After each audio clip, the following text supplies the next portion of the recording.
£15 million. That is the estimated total cost to British taxpayers of Prince Andrew's decade as the United Kingdom's special representative for international trade and investment. £15 million across 10 years of international travel, 76 overseas journeys. 757 public commitments in a single year, £51,000 per trip before security costs were even added to the calculation. And behind every carefully composed diplomatic dispatch sent back to London describing each visit as an outstanding triumph, a different account was being quietly assembled by the career professionals who actually worked alongside him, an account that used a very different descriptor for the man at the centre of all that expenditure. His Buffoon Highness, that is the nickname that diplomats who worked with Andrew across multiple postings in the Gulf region apparently settled on. Not privately, in the way that frustrated professionals sometimes adopt unflattering internal names for difficult figures that never surface publicly, openly enough that it has now been documented by the people who used it, in accounts that are appearing in biographies and investigative reports, and interviews with the former officials who experienced Andrew's trade envoy role from the inside. His Buffoon Highness spending £51,000 per trip, leaving Britain's reputation, in the assessment of the insiders who watched it happen, fractured far beyond financial reckoning. Today we are going through the full picture of those 10 years. What the role was supposed to achieve, what it actually produced. The specific incidents that accumulated across multiple countries and multiple years into a documented pattern of conduct that career diplomats found so difficult to manage that they concluded the most practical response was simply to misrepresent what was happening in the reports they sent back to London, the financial picture in specific and verified terms. The network of relationships that Andrew built using his official platform, and the specific moment when it all collapsed. Start with the appointment itself and why it was made. In September 2001, Andrew became the United Kingdom's special representative for international trade and investment. The reasoning behind that appointment had genuine merit when it was offered. Andrew's lineage granted him a specific and real form of access. In many of the strategically important regions the role was designed to focus on, particularly in the developing world and across Asia and the Gulf states, the protocols of access are shaped by hierarchy in ways that give someone with direct connections to the British royal family a genuine advantage over career officials. A prince could secure meetings with crown princes that a trade official could not.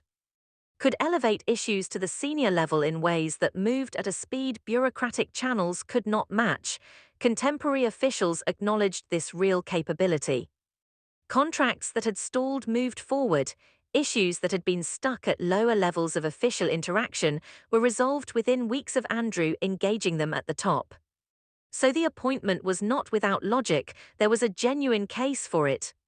And in its early iterations, it appears to have generated some of the outcomes it was designed to produce. The problem was not the theoretical basis for the role. The problem was everything else. Simon Wilson served as deputy head of the British mission in Bahrain from 2001 to 2005. He interacted directly with Andrew across multiple visits and has since provided some of the most specific and detailed insider testimony available about what those visits actually looked like from the perspective of the professionals responsible for managing them. Before each visit, Wilson and his colleagues would receive prerequisite lists. Not the ordinary advance requirements that any senior official generates when traveling abroad. These were specific and in some cases extraordinary demands. Water served without ice, an entourage of minimum 5 persons. And one detail that Wilson recalled with the kind of specificity that suggests it lodged in the memory of everyone who encountered it: a 6-foot ironing board had to be maneuvered into embassy vehicles. The explanation provided for this requirement, offered apparently without any self-awareness of how it sounded, was that nobody else knew the proper technique for pressing royal trousers: a 6-foot ironing board. Transporting in embassy vehicles, because no one employed by the British diplomatic mission in Bahrain could be trusted to press his trousers to the required standard. This is a small detail, but small details carry large meanings when they accumulate into a pattern. And the ironing board was not the whole pattern, it was an introduction to it. During official engagements, Andrew's conduct in professional settings was described by Wilson in terms that explain why the nickname His Buffoon Highness was apparently earned rather than simply invented out of professional frustration. At one function, Andrew was invited to address attendees following the ambassador's remarks. He declined to rise initially. When he finally stood, he became visibly disoriented. He tapped his host multiple times on the shoulder. He gestured dismissively while apparently trying to identify the person responsible for trade matters. And then he sat back down as silence filled the room. Wilson initially considered this an isolated incident. Anomalies happen, senior figures have off moments. Official engagements can go wrong through a combination of factors that are not always in anyone's control. Then he learned that the identical pattern of conduct had occurred across every Gulf posting. Oman, Kuwait. The Emirates, Doha. Qatar, the same disorientation. The same dismissive gestures, the same uncomfortable silence following engagements that had not achieved what they were supposed to achieve. The career professionals in these postings reached a collective and genuinely extraordinary conclusion about how to manage this reality. They did not document it accurately in the dispatches sent back to London. They wrote accounts describing the visits as outstanding triumphs, magnificent accomplishments, successful engagements that reflected well on Britain and on the trade envoy role. Behind the official photographs and handshakes, they were describing him among themselves as burdensome. Multiple sources used the phrase genuine liability. His Buffoon Highness was conducting himself as he wished, and the people who witnessed it were deciding that royal status made accurate documentation too dangerous to attempt. Think about what that tells you. Career diplomats train professionals whose entire working lives are built around the accurate reporting of what they observe and the honest assessment of situations that affect Britain's interests abroad, concluded that documenting the reality of Andrew's conduct was something they could not safely do. That royal status rendered correction impossible, that the most practical response to what they were witnessing was to write dispatches that did not reflect what they were witnessing. The implications of that conclusion extend beyond the specific question of Andrew's conduct. They speak to a broader institutional failure.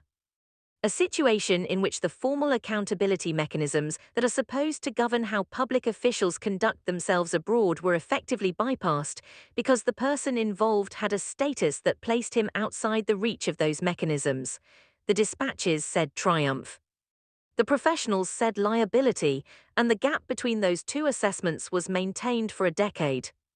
The financial picture that assembled itself across those 10 years is documented in specific and verified terms that leave no room for the kind of ambiguity that might soften the account.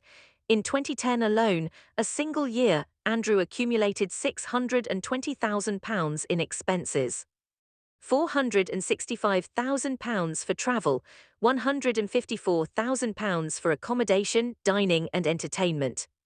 Veteran civil servants subsequently disclosed their astonishment at specific patterns within that expenditure: massage services, superfluous lodging for staff members whose presence on the trips was not transparently justified by the work being done, journeys for which the business rationale was not clearly established in the documentation that was supposed to justify them. £15 million over the decade, £51,000 per trip before security, £620,000 in a single year, and dispatches going back to London describing magnificent accomplishments. The conduct extended beyond the professional into the personal in ways that were noticed by the people around him and that have since been documented by some of those people. One account recalls a dinner at which Andrew was described as cocky in a way that surprised even those who had been warned about his personality. During the dinner, he accused the wife of a fellow guest of touching him under the table. The accusation was apparently passed off as schoolboy humor. The explanation offered at the time was that the woman bore a physical resemblance to Sarah Ferguson. That account, offered by someone who was present at the dinner, captures something that many of the professional diplomatic accounts also capture: a quality of behavior that treated the social and professional environment around Andrew as a context in which ordinary standards of conduct did not apply. in which the rules that govern professional interaction and basic social respect were optional for him in a way they were not optional for anyone else in the room. The US ambassador Tatiana G. Fowler encountered Andrew at a gathering in Bishkek in 2008 with British and Canadian business leaders. She documented her observations in terms that were subsequently revealed through the release of diplomatic cables. She described his comportment as arrogant and bordering on disrespectful, accompanied by what she characterized as almost pathological nationalism. The specifics she documented from the dinner are illuminating. Andrew denounced the serious fraud office's examination of the Al Yamama weapons transaction with Saudi Arabia as nonsensical. He attacked Guardian journalists for their investigative persistence. When Kyrgyzstan's corruption was compared to the commerce of the 19th century Yukon, he remarked that it mirrored France precisely. He declared that Americans lacked geographical comprehension while asserting that Britain maintained superior geography instruction. These are not the observations of someone who was having a single bad evening in an unfamiliar professional context. These are the documented observations of a senior American diplomat who encountered Andrew at an official function and found his conduct sufficiently remarkable to document it in formal diplomatic cables. Arrogant bordering on disrespectful. Almost pathological nationalism, the cables were not intended for public consumption. They were internal professional assessments, and their characterization of Andrew's conduct aligns with the characterizations offered by the British diplomats who worked with him directly across the Gulf postings. His buffoon highness, a genuine liability. Burdensome, consistent across multiple countries, multiple professional contexts, multiple national diplomatic traditions. Beyond the conduct at official engagements, Andrew used the platform his trade envoy role provided to cultivate a network of personal relationships that drew increasing scrutiny as the years progressed. Azerbaijan's president, condemned by Amnesty International for systemic human rights violations, engaged with Andrew at a minimum of 12 times by late 2014. His network included Saif Gaddafi, son of the Libyan dictator, alongside Tayyip Kaitouni, a Libyan weapons trafficker who was subsequently prosecuted. These were not incidental or unavoidable connections generated by the breadth of his official remit. They were relationships that Andrew cultivated and maintained across time, using his royal status and his official position to establish access and legitimacy that these individuals would not otherwise have been able to claim through the British royal family. The property transaction that crystallized many of these concerns involved Sunninghill Park, Andrew's former private residence. During his 2003 posting in Bahrain, Andrew commercially promoted the property to Gulf dignitaries, blurring the line between his official responsibilities as a trade envoy and his personal financial interests in a way that his position should not have permitted. The property eventually sold in 2007. Not to Bahraini interests but to Timur Kulibayev, son-in-law of Kazakhstan's president. The sale price was £15 million, £3 million above asking price and approximately £7 million above market valuation. Italian investigators subsequently established that the financing had derived from corruption involving petroleum agreements. Andrew's response to questions about the extraordinary markup was offered to journalists in 2009 with a candor that is difficult to interpret as anything other than an acknowledgement that the circumstances of the transaction did not concern him. He said that price negotiations fell outside his concern and that he would never question unexpected financial fortune. He would never question unexpected financial fortune. That sentence, spoken voluntarily and on the record, in relation to a property sale subsequently linked by investigators to corruption proceeds, is one of the most remarkable statements made by a senior royal figure in recent memory, not because it is an admission of wrongdoing, but because it articulates, without apparent awareness of how it sounds, an orientation toward financial transactions that placed personal benefit entirely above the institutional propriety his role required. The connection to Jeffrey Epstein was the element that ultimately brought the trade envoy role to an end. But it is important to understand that the ending of the role in July 2011 was not primarily driven by a single revelation about Epstein. It was driven by the cumulative weight of everything that had been accumulating across 10 years. The reckless expenditures, the questionable behavior documented by diplomats in multiple countries. The controversial networking, the treatment of the position as personal advantage rather than public responsibility.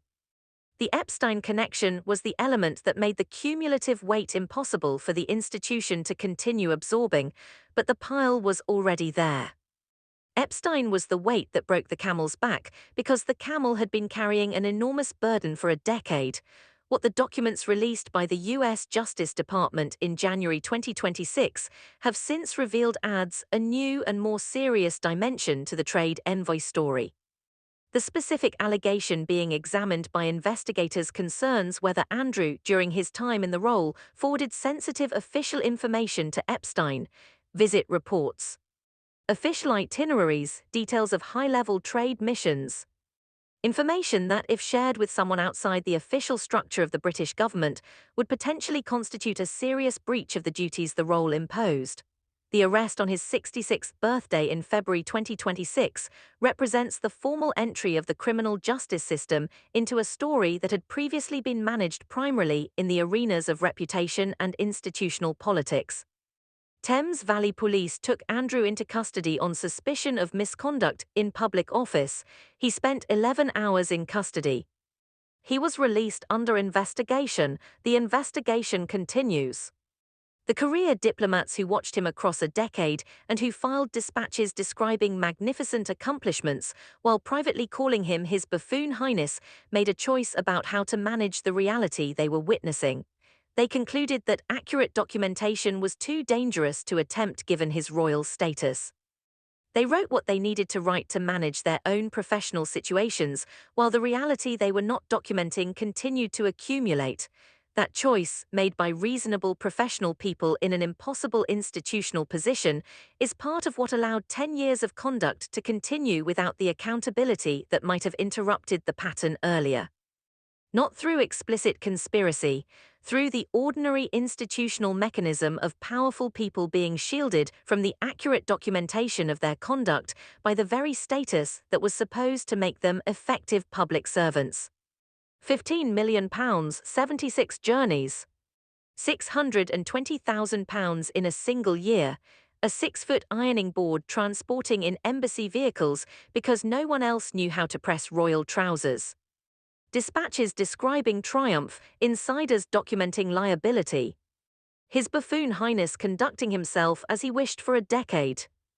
And now an active criminal investigation into what that conduct actually involved, and whether it crossed the line from incompetence and entitlement into something that the law treats as a serious offence. The dispatches sent back to London during those 10 years described magnificent accomplishments.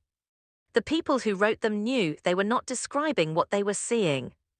And what they were seeing was something that £15 million of public money paid for, while career professionals in multiple countries adopted a nickname that captured, in 2 words, the gap between the official account and the reality. His Buffoon Highness.